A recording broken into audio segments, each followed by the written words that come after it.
Hey everybody, this is Sarah Saunders-Harbaugh, and I went ahead and did my organizational behavior paper on the theorist Mary Parker Follett.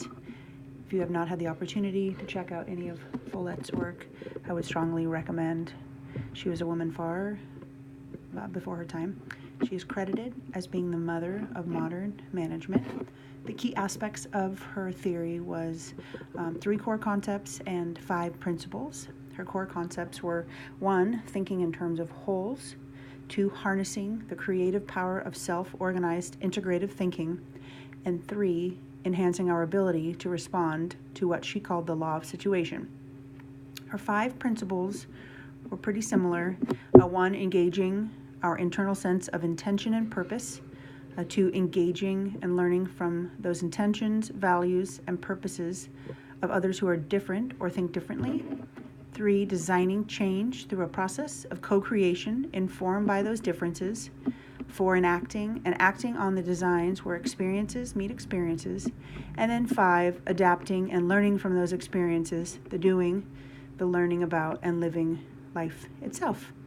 Along with her core concepts and principles, she wrote several books to support her management theories and personal beliefs.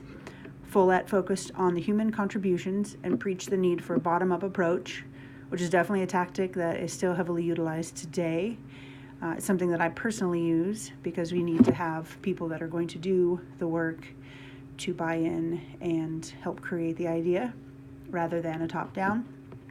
The idea that for employee engagement and ownership, often ideas must come from and be supported by troops on the ground.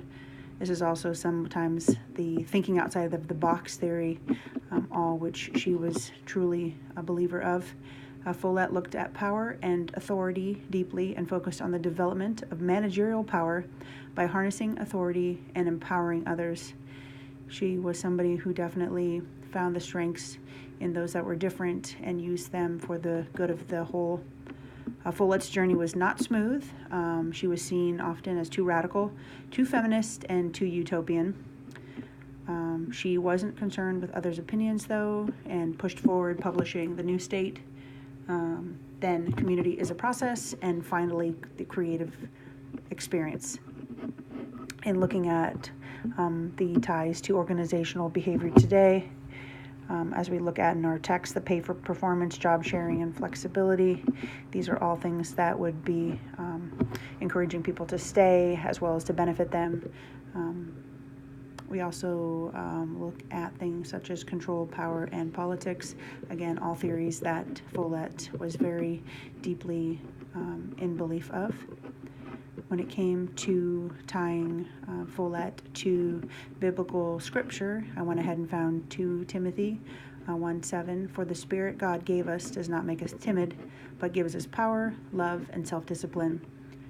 Prior to Follett's experience in the business world, she was a social worker for more than 2 decades, and her thought process definitely carried over into the business world. The other scripture I found was 1 Timothy 2:2, and that was for kings and all who are in authority, so that we may lead a tranquil and quiet life in all godliness and dignity. That scripture reminds me that strength and power can be quiet, just as long as the message is presented in a loud fashion.